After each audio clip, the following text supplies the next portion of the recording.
Jamaica was the happiest island in all the Caribbean. Kingston was in holiday mood, and the whole population hung out the flags and metaphorically threw its hat in the air. They rejoiced, not that they were parting from Britain, they are firm adherents of the crown, but because Jamaica stood on the threshold of independence. And then it rained. A tropical downpour, as inappropriate as our own deluge on bank holiday. But nature relented, and as though to bid welcome, out came the sun as the airliner touched down at Palisadoes Airport, bringing to represent the Queen, Princess Margaret. Independence was to have a royal greeting. There to welcome the Princess and her husband was the Governor, Sir Kenneth Blackburn, and the veteran Prime Minister, Sir Alexander Bustamante.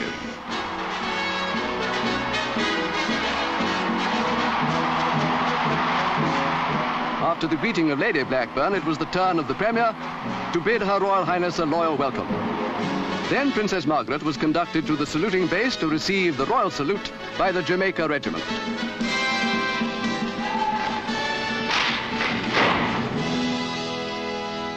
The 12-mile drive from the airport and through Kingston gave thousands the opportunity they had long awaited to express their own greeting in unmistakable manner. At the entrance to King's House, the Princess spoke to some disabled children. Among them were Girl Guides and Boy Scouts.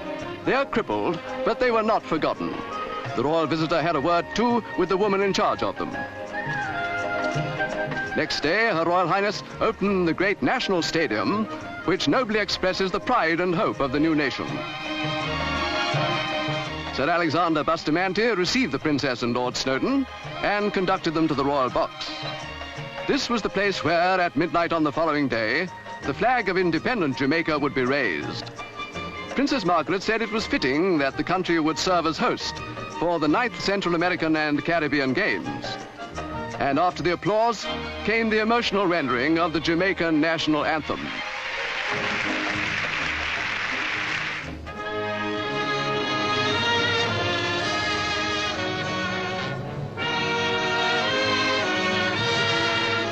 The stage was now taken by the young people. Jamaica's youth organizations had heard the Princess say that the country's future rested with their generation. They made it look as if that future would be in good hands.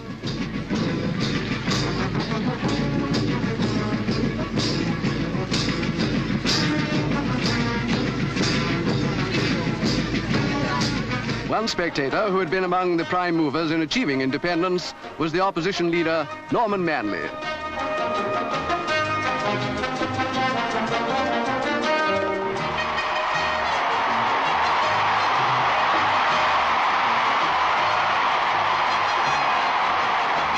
Two minutes to midnight, Sunday, August the 5th, the birth of Jamaican independence.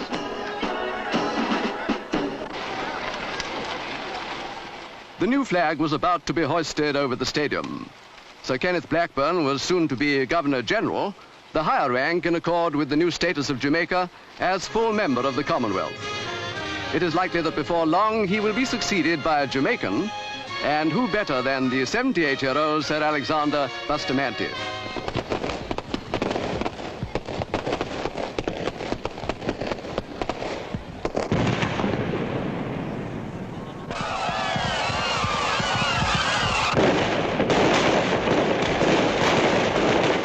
It was another historic day for the emergent nation that saw the state opening of Parliament. The motto chosen for the new coat of arms is, out of many, one people. And here on the Westminster model will sit the Democratic Assembly who will govern the multiracial 1.75 million who will become one people. On this moving occasion, it was Princess Margaret's privilege to represent Her Majesty the Queen. And as always, when such duty falls to her, she now performed it with a grace and dignity befitting the responsibility. In their places for the inauguration sat the 66 members of the Senate and House of Representatives. Visitors included the papal envoy and dignitaries from independent African states.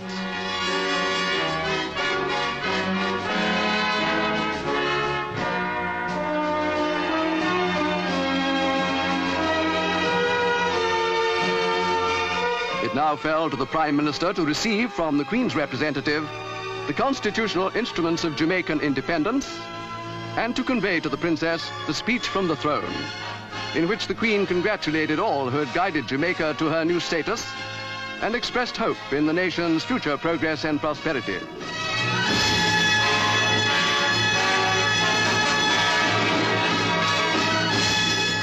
The Prime Minister's address of thanks was seconded by the leader of the opposition, Mr. Norman Manley. The first session of Parliament of independent Jamaica was opened.